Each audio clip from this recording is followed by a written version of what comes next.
Hello and welcome to another video from Pursue Network, a charity based in the southwest in Devon and Cornwall, resourcing worship in the region as we pursue the Father's heart together. I'm joined today by the amazing Julia. Julia is Bristol based, I hope. Fantastic, you're nodding, good news. And she's here to join us today and give us some wisdom about worship. Julia, tell us about yourself. Thanks so much, Steve. I am Bristol based. Well done. Great knowledge. I've been here all my life, apart from a few years that I spent away studying.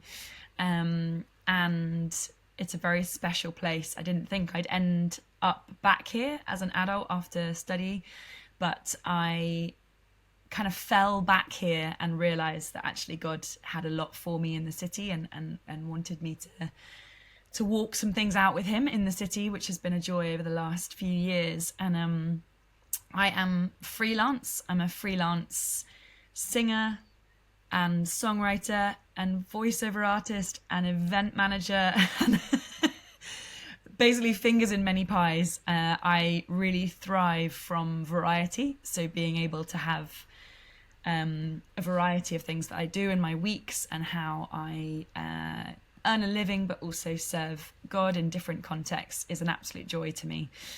So that's my sort of day-by-day context. I am part of a church in Bristol called Hope Chapel, which is a small congregation, brilliant family, so welcoming and very social action focused as well, which is beautiful. And I suppose I'm on this call partly because I work for David's Tent. I spend one day a week of my freelance time working for David's Tent the whole year round. And my role with them is to oversee and organise the worship nights that happen, the regional worship nights that happen throughout the year around the country.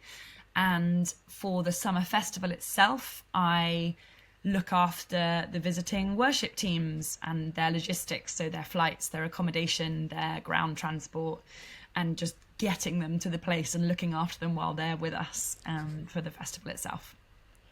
It sounds like you're one of those rare people, an organised worship leader. Everyone always says that. I'm like this strange breed of, I've got a very strong organisational administration part of me, but I've also got the wishy-washy creative side, and somehow in me they've intertwined. I don't know how. It's the Lord. It is a beautiful combination, it really is, and a wonderful gifting to have as well. What would you, in terms of organisation, let's focus on that first. In terms of organisation for worship, have you got any sort of top tips or advice that you would give people to help them stay organised? For sure. Do you mean in terms of like an individual worship leader or someone who's trying to oversee a worship team, or both? I would say either way. Great. Whatever you want Great. to give us wisdom on. These conversations tend to flow in different directions, and Okay. so I will ask probably random questions at different times. And Love that. You take it wherever you want to take it. Brilliant. Well, okay. If you're someone who is trying to oversee a worship team, it sounds obvious, and I don't want to, teach grandmothers to suck eggs, but communication is really key, particularly if you're working with a high proportion of volunteers in your team, just making sure that they know what's expected of them, and setting those expectations out really clearly at the start, so that if there's ever any sort of stumbling blocks along the way for that, you can have a really open conversation, because those expectations were really clear from the get-go. Communicating really clearly about rotas, and rotas I know are like it's always the thing that you fall on, isn't it? It's like the hill that you die on. Just getting everyone's availability can be such a task, and then laying it all out and making sure everyone's happy with when they're on the rota for and things like that. But just the more you can prioritize getting that done sooner and further in advance, the better. That normally works better for volunteers anyway, if they can sort of block themselves out a long time in advance for when they're having to serve. So I'll just say, just get on with it. Don't stop procrastinating and do the rota. That's what I would say. And do whatever you need to do to get the accountability and the motivation to do the rota, you know, whether it's someone giving you a strict deadline or just get it done. If it's just to do with an individual worship leader, to be organized, I think it's more about the planning and the preparation for when you're leading, making sure that you have got time set aside in your week to pray about songs and set lists. And I know that people start getting intimidated by that, particularly if you're working full time and then you have to sort of lead on a Sunday. It can be really hard to find that sort of set aside time. But I would just encourage you that God can speak in the shortest moments, and just even setting aside a couple of blocks of 10 minutes in your week just to plan with the Lord about what he's saying for that week. And if you can, keep that conversation open with him longer term as well. You know, I used to keep a worship leading journal when I was worship pastor at a church in Bristol previous to my current one, and I would just, you know, when ideas came to me, I would jot them down on my phone, and then later I'd transfer them into that journal just to sort of keep a sort of ticking over conversation with God about what he was saying, what kind of songs he was saying were right for this season that the church was in, and things like that. So I'd really encourage that. Plan your keys well in advance, like know what keys are comfortable for you, and make sure that you pick good keys. If your voice is particularly tired that week, be kind to your voice and bring the keys down a couple of notches, just so that you're being kind to yourself. Don't feel like you have to sing it in the original key. Like, find a key that is comfortable for you. And if you can, be mindful of what will also play out in the congregation key-wise, and what will be relatively comfortable for the congregation to sing in as well. And try and find a happy medium between what is comfortable for you and what is comfortable for the people to sing. I think those would be my main tips. No, I love that. I mean, one of those things even resonated with me instantly. I was leading worship in a church on Sunday morning, and we led Holy Forever and sang it in B flat. And in the rehearsal, some of those notes at the top, I thought, this is first thing on a Sunday morning. My voice is feeling this. Yeah. But I thought, it's too late now. I can't change it now. But actually, if we just lowered it into A, easier for the band, easier for the vocals, would have got into it more. Yeah. Totally get that. Yeah. 100%. Yeah. I think keys are such a good one to think through, and to also in terms of flow as well, thinking about transitions. And if you want to keep, you know, if you really feel like there's one particular journey in the worship set, trying to sort of minimize those jarring transitions, and trying to, if you do need to change key between songs, trying to pick keys that relate to each other and are easy to transition into, so that it's not this sort of reset moment, but also embracing when a reset moment would be good, and when having a moment of a complete key change would actually be refreshing and a good thing for the journey. I mean, you mentioned that you are heavily involved in David's Tent, and this summer I saw you leading worship at David's Tent. It's not just a quick half-an-hour slot, is it? It's a little bit longer than your half-an-hour slot on a Sunday. Yeah, it is. Our slots are around an hour 15, depending on transition times and things. So, yes, a little bit longer.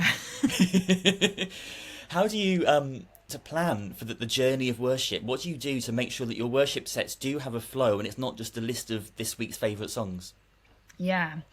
In a space like David's Tent, that's a whole different question, because the journey that is happening at David's Tent is 72 hours long.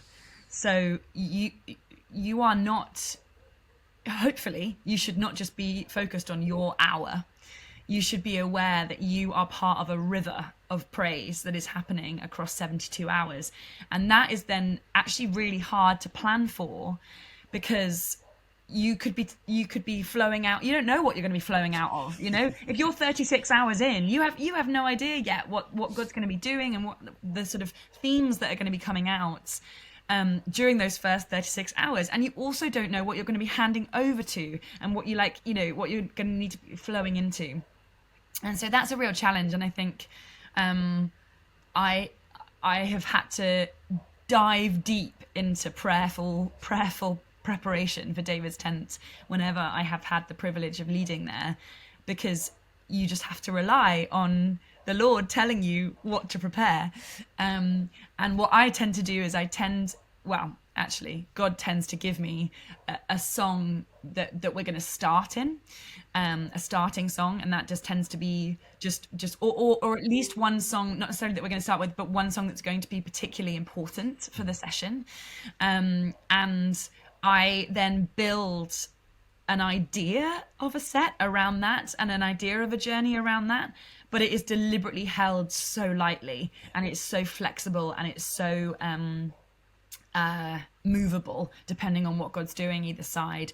And I am lucky enough to have musicians with me who I play with often. They know me well, they know how I lead, they know the directions that I normally go in, and so we can flow together quite well as a team, which is really useful in a context like that, because you're having to come into such an already moving machine. It's already happening, the train has already left the station, and you're just jumping on board and sort of catching it as it goes, which is a huge privilege. On a Sunday in a local church context, that can look quite different, obviously, because the responsibility is actually on the worship leader to start to sort of shape a journey and to invite people onto a journey on that Sunday, on that given Sunday. And that obviously can be a collaboration with whoever is speaking or sharing that Sunday, whoever is hosting and leading the service. There can be conversation there around what you as a group feel like God wants to do on that particular Sunday. But always, to some extent, there has to be this tension between preparation and surrender, and getting out of the way of what God actually turns up to do on that Sunday, even if you've misheard that, or he didn't let you know until that moment what he was going to do. And so it's that strange tension, isn't it, of preparing and being ready and planning a journey, but also being willing, not holding so tightly to that agenda that you actually get in the way, that you want to sort of hold it lightly and let God take the reins as and when he wants to. I love that, preparation versus surrender. That's gold again for us here. I always think about Abraham with the sacrifice. He took his son up, tied his son up, had the knife raised above his son, and it wasn't until the very last minute in that act of worship that the goat appears, and he was able to have the replacement sacrifice. Yeah. We have to be prepared to go the whole way, but also prepared to surrender in that last moment, to say, God, you're in control of this, and I've got to go a different direction now. Yeah, exactly that. I love it. And I know Jeremy Riddle, in his book The Reset, there's one line that really resonated with me in there as well, which said that when the moment he surrendered to the Holy Spirit as he led worship, not one worship set has gone according to plan since. Yeah, and isn't that a beautiful thing? You know, I think we feel, certainly the planners amongst us, like the people who prefer a plan, can feel quite sort of jittery about that, and can feel concerned about that. But I want to reiterate that when the Holy Spirit does take you off piste, it's gentle and it's kind, and he'll lead you in that moment. He doesn't abandon you, he doesn't leave you high and dry. He will take you step by step. But I also am a firm believer that God made each of us in the way that he made us, and he made us with a full understanding, and he called us into worship leading with a full understanding of who we are and our wiring and our makeup and how we do life. And there might be times where he wants to unpick some of that, but actually for the most part, I think he really honors how he's made us, and will lean into those who are planners. He'll lean into talking to you through your prayerful preparation, and those of us who are more spontaneous and maybe chaotic in that sense. No, not chaotic, but you know what I mean. He'll lean into that, and he'll show up in the moment, and he'll do some dances during the moment. And I think that there's such a release to discover him in how we're wired and how we're made to be, while also trying to be open if he's asking to stretch us in ways that we're less comfortable, and not just staying in our known and our easy and our comfortable, but also being willing to be stretched. And if I'm more of a planner, to be like, well, maybe I won't plan as much this week, Lord, and just see what you want to do. And if he's asking you to do that, not out of laziness, but out of deference. I think the analogy I often use is the one of a diving board. If you build a really solid diving board, if that diving board is built properly, the structure is in place, the screws are in tight, then when you get onto the end of that diving board, you feel more confident to jump off. Exactly that. Yeah, that's spot on. Yeah. So how do you, obviously as a leader, sometimes you've got to make a decision in the middle of worship to maybe change direction or go for a different song, and your team has to follow you quite closely. That involves two things, trust and communication. So firstly, how do you build up trust with your team? Yeah, brilliant. Time spent together is really key, and ideally time spent together that isn't rehearsal or a Sunday. Which again, I say this all with the caveat of I know it's hard when it's volunteers and people have lives to lead and work to do, and that is tricky. But the more you can prioritize time together, sharing food, or even just meeting up. We used to, in our worship team, do music appreciation nights where we would come together and we would each bring 2 songs that we'd either discovered recently or old songs that we loved. And sometimes we'd give ourselves categories of like a song that you loved growing up, or different categories to think. And we would take time just to listen to each other's songs and hear the stories behind the songs that we loved. And it was a really powerful time of bonding with each other and understanding each other more through our love of music, which was our joining like anyway, because we were part of a worship team. Do you know what I mean? So that was the theme anyway, and those used to work really well for sort of building relationship and therefore building trust. But also, I think trust can be built through encouragement and through feedback after Sundays. So once you've led together in a context, encourage your people, encourage your musicians, tell them what they did really well. If there's something that they did that you want to have a conversation with them about, maybe doing differently or sort of adapting in some way, have that conversation, but have it gently and with kindness. And have it not as a critiquing conversation, but as a growth conversation of, hey, I loved how you led that moment, and then we had this other moment later on that was a bit of a challenge. It felt like we lost tempo there, or we the dynamics went off there or something. How can we support each other to help that happen differently in the future? How can that look differently for you? What can I do to support you in that growth area?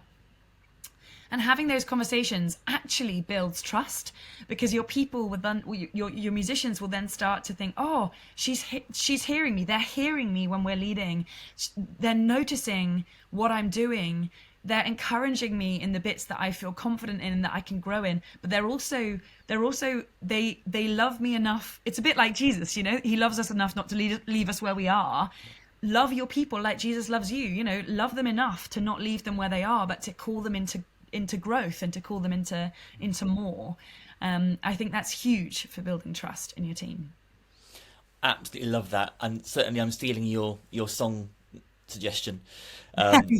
Bring 2 songs with you. I love that, and already I can picture on my team the sort of songs they'll start to bring. I almost want to play a sort of game of bingo on the side and see see how close I am. Can I get it right? At least with the artists, will they bring the right artists? Yeah. That could be quite a fun night. The other thing that you said was communication. So when you're leading worship from the stage, how do you communicate to your team that you're about to change direction or do something different? Yep.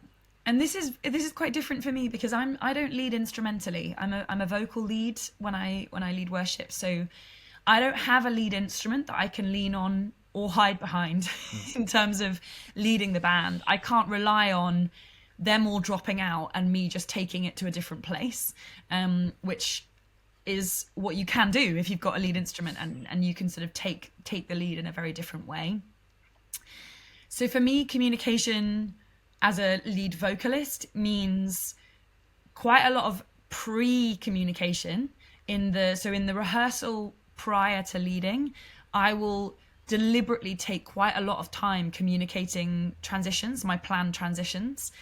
Now, in the actual moment, we might not end up doing those transitions, but at least the team know that by default, there's a plan for those transitions and there's a plan for what we're going to do. But I also have really clear signals. One advantage of not playing lead instruments is I've got both my hands available. So I can communicate really visually to the team where we're going, what we're doing, and where we're heading next, basically. And I have one signal that I rely on quite a lot, which my team know really well, which is I just sort of do sort of an upside down circle, just swirling around.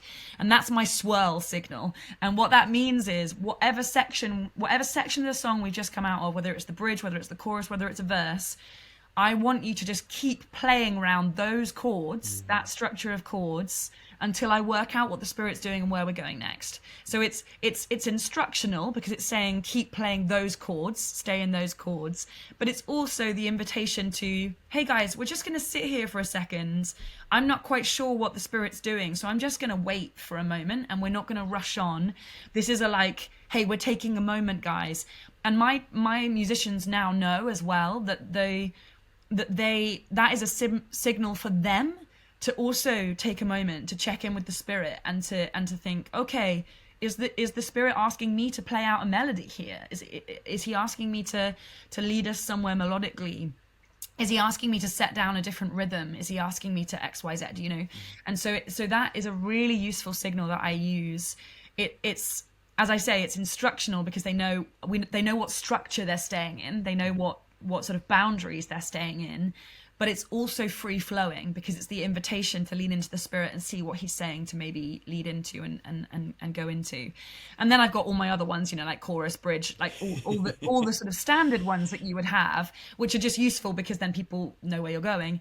But I also, because I lead vocally, but I would encourage this for anyone who is leading worship, verbal leading is really helpful as well, because it's not only helpful for your team and your band, but it's also helpful for the congregation. You're giving confidence to those that you are leading in worship where you're going. And I think it's very easy as musicians to sometimes forget what it feels like as a non-musician to be in a space of sung worship and to feel like you don't know what's going on because you don't have a musical intuition, and so you're not, you know, whereas some musicians might hear the chord pattern and go, oh, they're going into the bridge, or oh, they're going back to the chorus, or whatever. They get the sort of sonic cues, but those who are not musical might not get those, and so just verbally cueing the chorus or verbally cueing the verse that we're going into gives confidence to people who you're leading. And what that means is if they have more confidence as a congregation, they're going to have permission to discover more freedom, because they're not worried about, oh gosh, where are we going? Am I gonna sound like a nubbin because I'm singing out the wrong verse at the wrong time, or I start singing the chorus when no one else is? Then they're no longer, we're human, right? So we think like that a lot of the time. They're no longer thinking about that because they're confident about where they're going, which means that they can just express to the Lord what they want to express. And that, I think, is also key, that both and communicating to your band but also communicating to those that you're leading. Yeah, I love that. We do have a pastoral responsibility to the congregation before us. It's not just a case of we can worship on stage and ignore the fact that they are there and sort of invite them from the background. Yeah. We have to be active. The way I always look at it is when I was a primary school teacher, if I went on a school trip, I would have 30 children behind me. If I had just looked forward and demonstrated good walking to them, I would not have had 30 children get to the destination at the other end. I've got to keep looking behind, keep giving them instructions, keep nudging them in the right direction to say, right, behave, you got it, sorted, brilliant, we've got there. Yes, exactly that. And particularly with primary school children as well. You would have never seen them again. They would have seen a butterfly and walked off to investigate. Yeah, I think that's a brilliant analogy. I think that's so good. I think we have to be so careful. Again, it's both and, isn't it? Like we do want to demonstrate free, honest and authentic worship. And at the end of the day, we are worshippers before we are worship leaders. So we do want to worship authentically and let people see a demonstration of authentic worship. Demonstration, not performance of, FYI, and not what you think people should see, want to see, or that's a whole other thing. But to demonstrate your own authentic worship, but recognizing that actually, if you're in the position of leading worship, there is a responsibility, and you have been trusted with that responsibility for that time, and the people in the congregation, you're responsible for them in some way. Yes. Now, I think it's a really tough sentence to say that, because I am a full believer that actually we need to take more ownership, collective ownership of our own journeys in worship, in sung worship and in life worship as well. And actually it needs to be, we need to take ownership of that and rely less on some worship leader leading us in worship. But there is a both and again.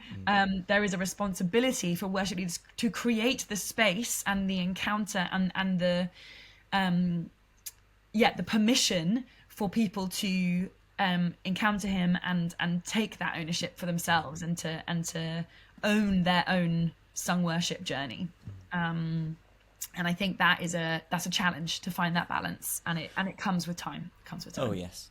So I've been studying with St Mellitus College, and I've just started my masters, which is slightly daunting at times, looking at the different topics. But even from the very first session, the very first lecture, they were constantly talking about the tension.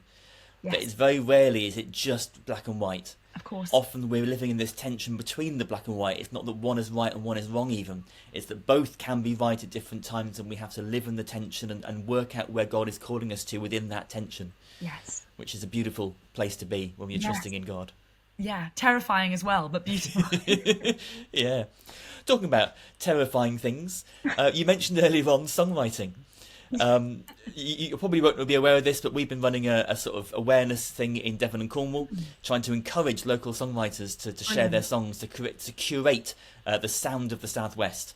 And I'm well aware that Bristol officially is part of the Southwest, but we're looking at the deepest, darkest parts of the Southwest. Down in Devon and Cornwall. But you mentioned you're a songwriter. What is it like to write a song and to then test that song with a congregation? Whew, yeah. It's a journey. Gosh, I feel like I've had many songwriting eras in my life, and they've all looked quite different. And yeah, it changes every time I sort of come back. I seem to have these times where I like prolifically writing, and then I sort of like quieten down for a bit, and then it comes back up. And that's been my story, the sort of like, oh, I'm writing again, and then I'm not for a bit. Oh, I'm writing again. And I think that's been part of my journey. I have also had to learn how best I write in different seasons.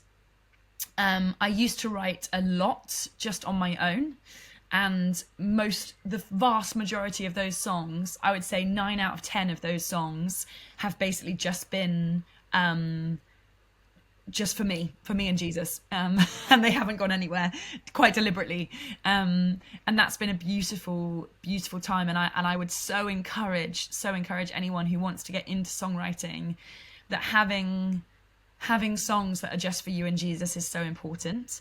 Having songs that are deliberately not for any kind of platform or not to be shared anywhere publicly is a really beautiful thing. And those are the really treasured songs that hone and refine you as a songwriter, but also as a disciple. They're the you've taken yourself on your own little journey of refining through those. So I'd really encourage those who want to songwrite and those who are songwriting just to have songs that are deliberately just for him and you, and be warned, because sometimes I've prayed a prayer before that's been like, right, Jesus, I'm going to have a songwriting session.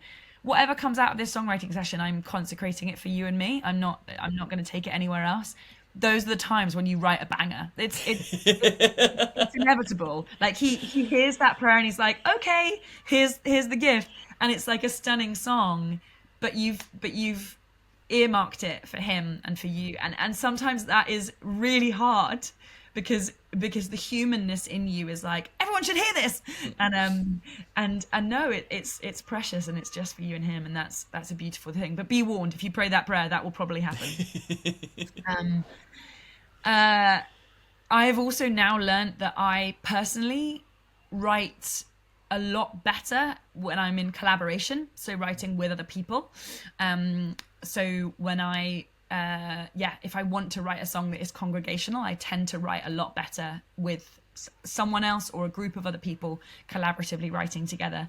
And I really enjoy that kind of writing as well. It challenges me, because often if you put even just two writers together in a room, you come with quite different writing styles and quite different perspectives. And so trying to interweave those decisions and those lyrical decisions and melodic decisions is a challenge. But I found for myself personally, that's where the refinement happens, and that's where the song goes to a different level, because of that sort of tension between songwriters.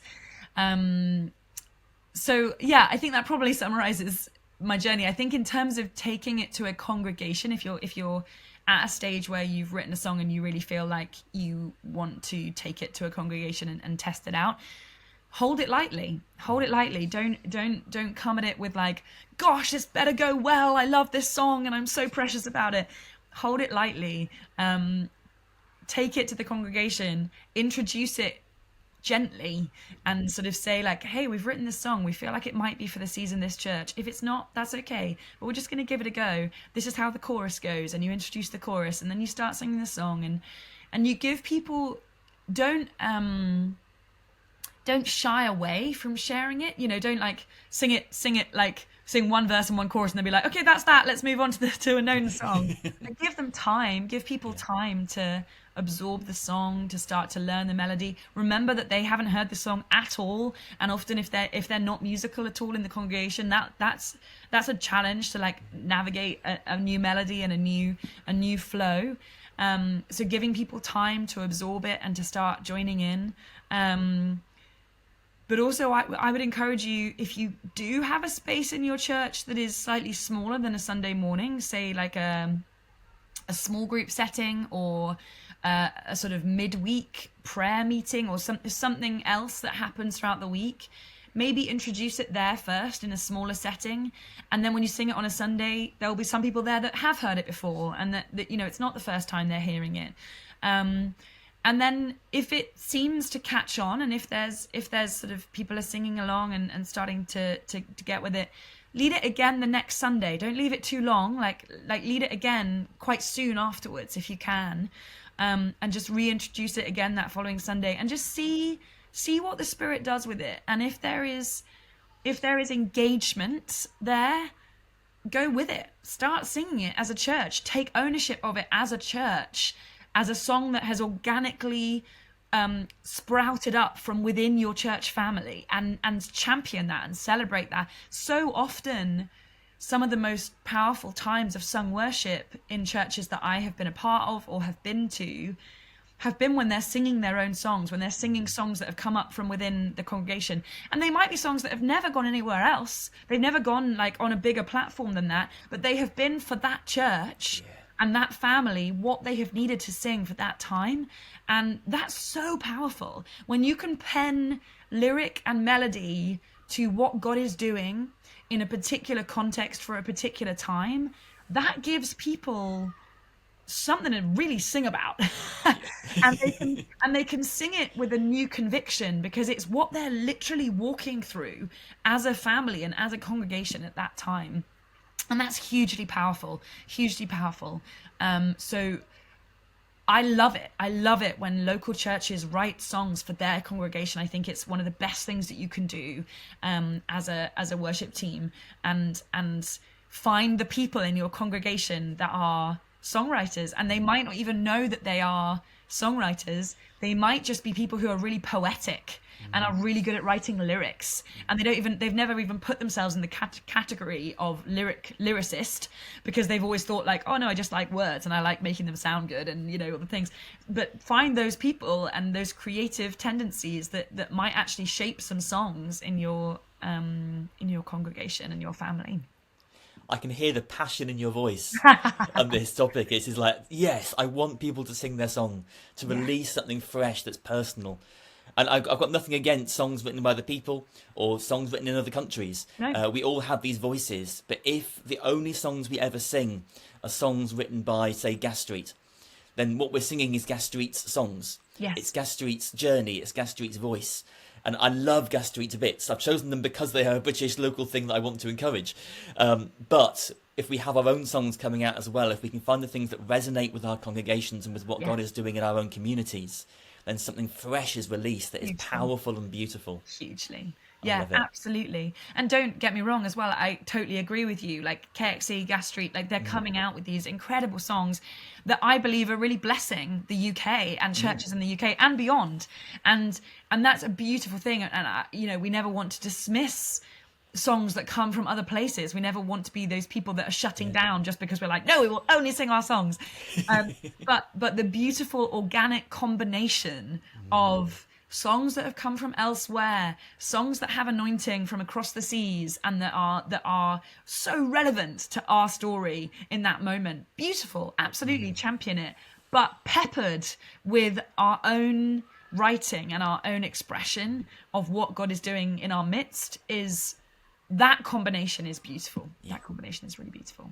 Absolutely, absolutely. I know that several people in the Southwest have asked about how do you even start recording, putting things together, releasing songs. Should that be a priority, or should it just be singing it for the local church? And I know that we have some common friends in the Stevenson brothers, who were originally based in Devon, in Ivybridge, and are now up with Bristol, and were worshipping alongside you.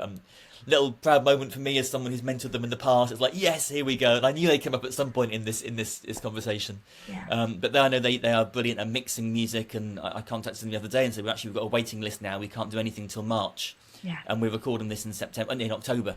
So it's like they're obviously doing very well at releasing things. Yeah. But what would you say is the priority for someone who's writing local songs? Should their eyes be fixed on the release, or should their eyes be fixed on the congregation? Yeah, great question. My default is always fix your eyes on the congregation and the church family first. I'm a firm believer that the time for recording will come when you have walked the road a little bit with your church family with the songs. And not least because some of the best refining moments have come for my songs after leading them congregationally. So I lead them a few times congregationally, and I suddenly realized that leading them in that context, I'm like, that transition from the bridge to the chorus just doesn't work. Like, we lose people at that point. People get confused. People don't know the beats, don't know how that flows. Leading it on your own in your room or at your piano or whatever, that's fine. You can free flow at that point. But some of the best sort of refining, certainly structural changes and sometimes even lyrical changes have happened after leading congregationally and after letting people take a bit of ownership of the song themselves. So that's one of the reasons why I would encourage people just to focus on leading congregationally for a while before recording. But also because I think we're a bit recording trigger happy in this day and age. You know, we're like, get the content, put the content out, release the songs. And I'm all for that in certain contexts, but and I'm all for the local church doing that more in many ways. I'd love to hear more of the local church voice coming out in multiple platforms. But I still believe that there is probably more gold to be found in journeying a song with your congregation to the point where it is just part of your story, and it's part of your song bank that you regularly dip into, and you're like, yeah, that one's so relevant for this Sunday. Oh, that one's relevant for this Sunday again. Oh, that one, yeah, we should sing that one again. At some point after that date, they'll then be like, we should record this, not least for our congregation to have a recording of the song, because it's theirs and it's ours, and we should have an option for people to be able to worship to this in their own spaces, and then that's where the reason for recording becomes slightly more healthy, I think, because you're like, oh, actually, our heart is just so that our congregation who love this song and who worship so honestly and authentically to this song should have access to it and should be able to find it elsewhere, to be able to worship to it in their own spaces. And then if it goes elsewhere, beautiful and lovely, and we bless it. But it's not about going beyond, it's about the local. And I think that is really beautiful. 100% agree with you there. If we are resourcing our own church and our own church community, it makes perfect sense. And also, I'm just thinking back to a song that I wrote a while back, and one of the lyrics in it, one of the lines, the melodies had a certain tilt to it, a certain lilt. And I led it a few times in different places, and one of the churches, it was really obvious they were singing a different melody. And then the following week, they were also singing a different melody. And the following week, they were singing the same different melody. And I thought, okay, I think my melody's wrong. Yeah. I think my melody's wrong here. I think it's their melody that's right. I've got to now change. Right. And I only realised it when I really listened to my own original recording and realised that I had changed to match what the congregation were doing. And I discovered a better version of the song. Yeah, because it's their song. Yes. It's their song. You're like, you might have written it and given it to them, but when you give it to them, be prepared for them to change it or for them to trigger changes in the song, because it's their journey as well. Like it's your collective story, and so often that will mean there's something else that comes out of it.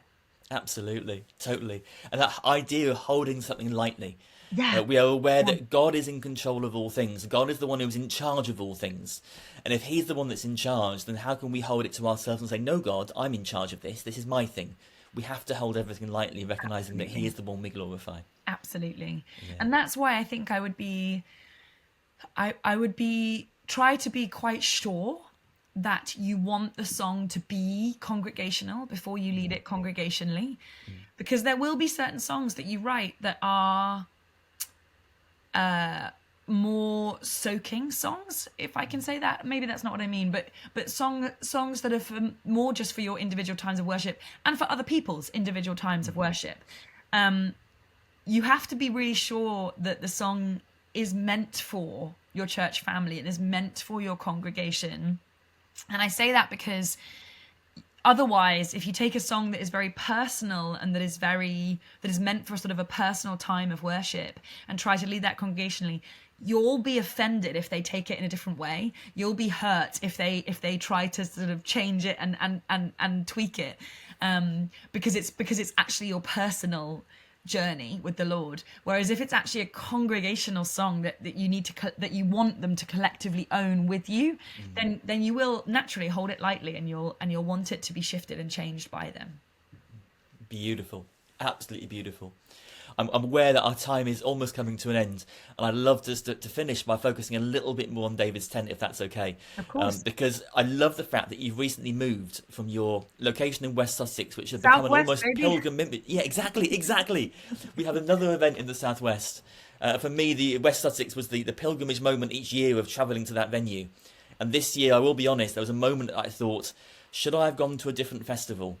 And as I got out of the car, I bumped into somebody, and that person in the past has been a sign that I'm in the right place. And I thought, yes, I'm supposed to be here. This is where I'm supposed to be this year. I'm right to have come to David's tent. And at the end of 72 hours, I knew it even more. It is a glorious, very relaxed atmosphere where you can dwell in the presence of God. And like you said, it's now in the Southwest. It's closer to Cornwall and to Devon and to things. What would you say to people who are thinking, is it worth the journey? Is it worth travelling up? Because for some people in Penzance, it's still maybe 4 hours away potentially. Yeah. So is it worth them coming to David's tent for that worship experience? Yeah. Of course. Oh gosh, it's so hard because I'm so biased. Yes, it is worth it. What can I say?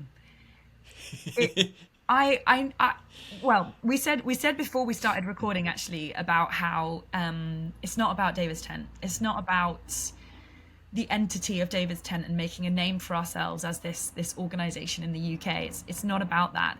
And for that same reason, I can't not say the caveat of there are not hundreds, there are many brilliant Christian festivals out there in the UK that happen every year, and they are all phenomenal, and there are different callings on each of them to be different things for the UK. And that is a beautiful thing, and I'm so grateful to God for the different expressions that we have, particularly over the summer, but also all through the year, of different gatherings that happen around the UK, that are spaces where the people of God can gather together, be together, lift up his name, learn more about him, and encourage each other. That's amazing. That's really amazing. What I will say for David's Tent is I'll just describe it. Because it is quite unique in that setting of sort of Christian festivals or gatherings. And it's unique because we only do one thing.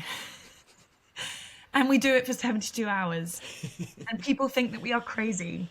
And maybe we are. But we're still going to keep doing it. because we have learnt so much about the Lord, and we have seen him do so much in our midst through faithfully just sticking to the one thing.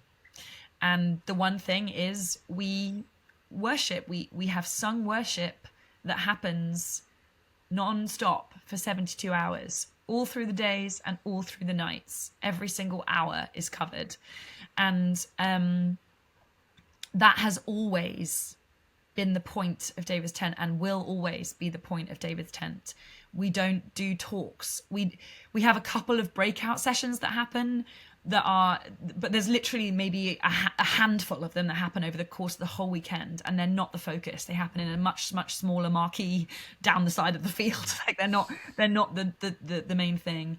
Our one thing is glorifying and magnifying Jesus, and we always show up every single year with the same mentality, which is he is worthy enough to worship whether he shows up or not.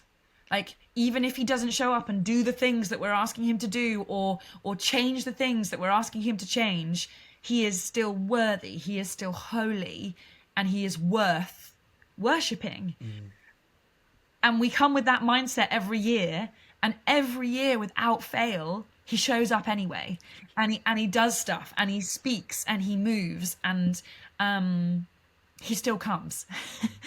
and it's the biggest privilege to steward that space and to create that space that people can just come. And we hear so many stories of people coming for the first time, and they're like, I don't think I'm gonna be able to stay in the tent that long. Like, I don't think I'm gonna, I think 72 hours, are you serious? Like, I'll come in for like an hour, and then I'll go away and have some food, and then maybe I'll just come for a day. Actually, I don't feel like I need to be here the whole time.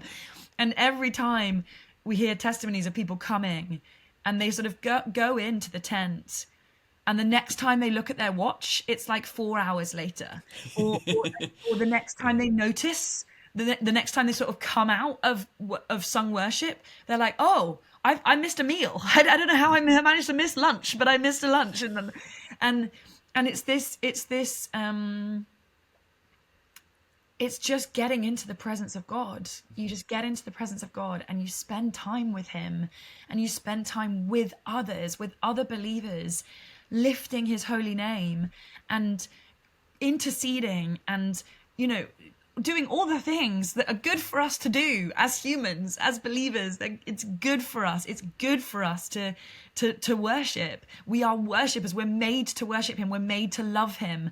And so just creating that space where we can, for a sacrificial amount of time, a costly amount of time, is so significant. That's what we do, and that's all we will ever do. And that's all we will ever offer people. And if that sounds like something you want to come along to, or if you're even vaguely curious about what that feels like, or what that is like to be a part of, come along and just discover it for yourself. And it's so different for so many different people.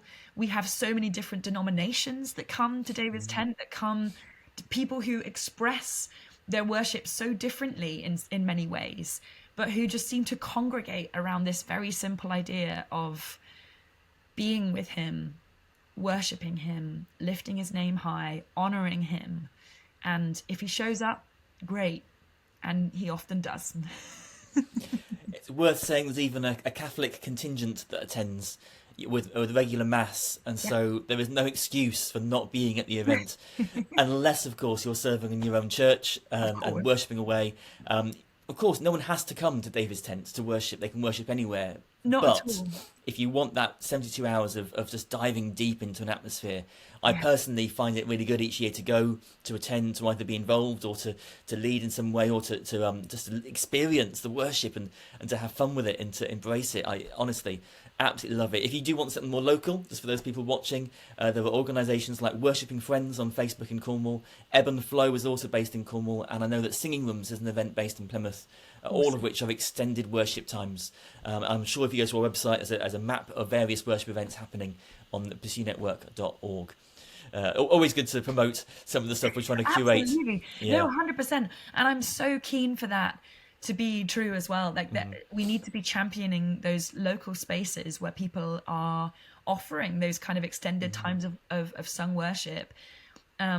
It's not about these big gatherings that happen. No. They're incredible, and what they offer is a different kind of togetherness, which is just unique because they only happen once a year or whatever, in a certain context, and they're beautiful for that, and they're beautiful for that offering of togetherness, and to gather a wider spread of believers and disciples to come together and express worship together.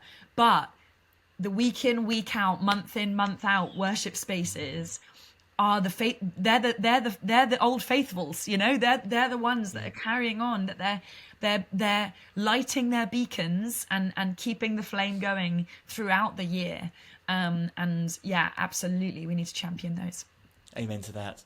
Well, thank you, Julia. It's been wonderful to talk to you today. There's been so much gold in that. I'm going to have to listen to this a couple of times to fully learn everything again and to take all this on board and chew it over. If you're viewing at home, thank you for watching. It's been amazing to have you with us today as you've watched this video. Hopefully you've got something from it and you've learned something that you can invest in your local team. If you do have songs, do send them in. We'd love to hear some of what you've been writing. Again, our website is pursuenetwork.org. See you next time.